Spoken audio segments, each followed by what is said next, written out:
xamante moom moo gën si askan bi loolu gisu si illa te itam ñu bëri dina si ànd ak moom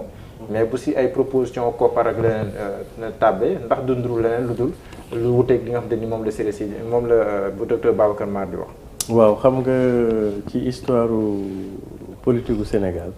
ñi ngi tombé ci benn contexte boo xam ne maanaam su ma ko mënee waxee noonu njëgu député at bi la gën a cher ci législature yëpp ndax ñoom li ñu rawatee bariwuñ ak bariwul ak te en fait c'est de bonne guerre coalition yi ku ne di manœuvrer parce que enjeu bi su ngeen xoolee fan yi ci ginnaaw bu dee régime en place bi ñoom ci seen biir waxtaan nañu par rapport ak poste yi war a mën a am yëpp ci assemblée ba mu des aale kalaj gi boobu ñu bàyyee kook kilifa gi mais pour wax enjeu yi nga doon wax ci assemblée pour man danga koy mënees na ko analyser ci ñaari pàcc premier pàcc bi mooy régime en place deuxième pàcc bi mooy opposition la plus significative bu dee opposition la plus significative lii seen avantage mën na nekk inconvénient au régime bi xam nga bële tout peut-être opposition bi ñu trouver un consensus un candidat consensuel pour man ça pourrait être un Barthélémy Diaz pour un candidat consensuel moo gën a yomb que tey jii le régime en place trouver kenn ñoom ci ñoom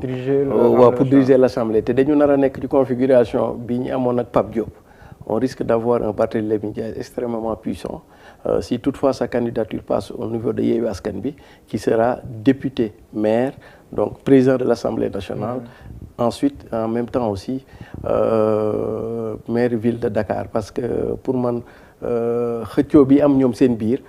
ce serait entre Taxawu ak Pastef te comme Pastef moom l'ultime combat bu muy mëne mooy présidentiel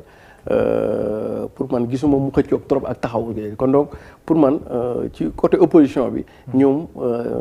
jafewul trop ñu trouver un candidat consensuel mais jafe ji nag aussi waaw mais yaakaar naa ni xam naa ni peut-être ñoom bu ñu ko waxtaanee ci seen biir je pense que le profil le plus peut-être expérimenté disons-le comme ça le plus apte parce que Barth il a été député et puis voilà yàgg na ci langum politique beeg yooyu quoi je pense que Ahmed moom am na lu ko doy sëkk quoi comme maire ville de Guédiawaye moom na ko jéem a gérer mais bi ci des nag problème bi aali kalaj gi dëgg nguur gi la parce que en réalité su ngeen ko xoolee ba ci biir coow li yëpp ci nguur gi mooy kan nañuy def président assemblée nationale te soo xoolee ñoom ñaari problème nañu am su ma ko mënee wax noonu mooy seen ñaari camp yi ñu am benn camp bi soxna Mimi Touré la benn camp bi monsieur Amadou Ba la en réalité moo tax foofu mën na am sax ay surprise stratégique par exemple comme xam nañu ñoom ñaar dañuy wujjee ci seen i camp te il m'a semblé que bu président sampoon ou bien Aminata Touré peut-être que l'autre camp mën na ko bañ a donc foofu ay surprise a ngi fa même inversement moo tax ma xalaat ne président peut-être amoon na possibilité faire d'une pierre deux coups su fekkee moom il est vraiment dans la logique de ce que Nietzsche disait dans Ainsi parlait Zarathustra que ce qu'il y a de grand dans l'homme c'est qu'il n'est pas un but mais il est un pont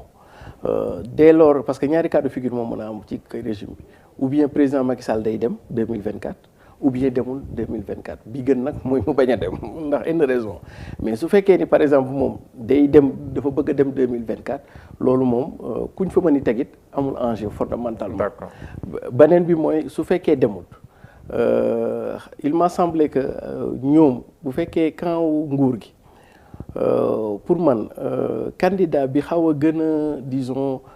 dauphin sax laa ko mën waxee ki nga xam ne maanaam xel ñu bari ci moom la ñuy dem bis bu ñu waxee ku fi war a mën a wuuti Macky ci ñoom pour man Amadou Ba la léegi pour man président mënoon a def benn jeu subtil yóbbu Aminata Touré